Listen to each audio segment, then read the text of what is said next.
স্যাক্রিফাইসটা প্রথম শেখা আমার মাকে দেখে। যখন ছোটোবেলায় মাকে বলতে শুনতাম, আমার কিছু লাগবে না, আমার আলমারিতে অনেক শাড়ি আছে, তুমি বরং ছেলের জন্য কিছু নিয়ে এসো। প্রথম শেখা আমার মায়ের কাছ থেকে। যখন ভালো কিংবা মন্দ কোনো খাবার হলে এক ছুটে আমার কাছে নিয়ে আসতো। আমি যখন জিজ্ঞেস করতাম তুমি খেয়েছো, তখন বলতো আমার খিদে নেই, তুই খেয়ে নে। একেই বোধহয় স্যাক্রিফাইস বলে। প্রথম স্যাক্রিফাইস শেখা আমার বাবার থেকে।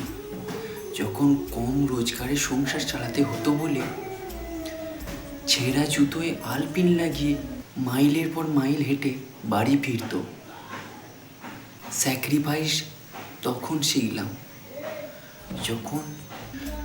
যখন বাবার পরনের প্যান্টটা বাবার সেলাই করিয়ে আমার জন্য নতুন স্কুলের ইউনিফর্ম কিনে আনতো। স্যাক্রিফাইস আমি তখন দেখলাম।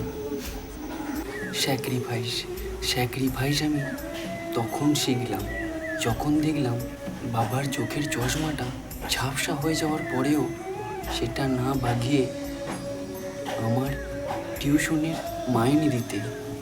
স্যাক্রিফাইস তখন আমি শিখলাম আমার মাকে দেখে। যখন দেখলাম বৃষ্টি আসতো, তখন সে নিজে ভিজেও তার শাড়ির আঁচলটা আমার মাথায় দিত যাতে আমি ভিজে না যাই। স্যাক্রিফাইস একে বলে। যখন আমি অসুস্থ হয়ে পড়তাম, দেখতাম রাতের পর রাত আমার মা আমার পাশে বসে আমার মাথায় জলপট্টি দিত।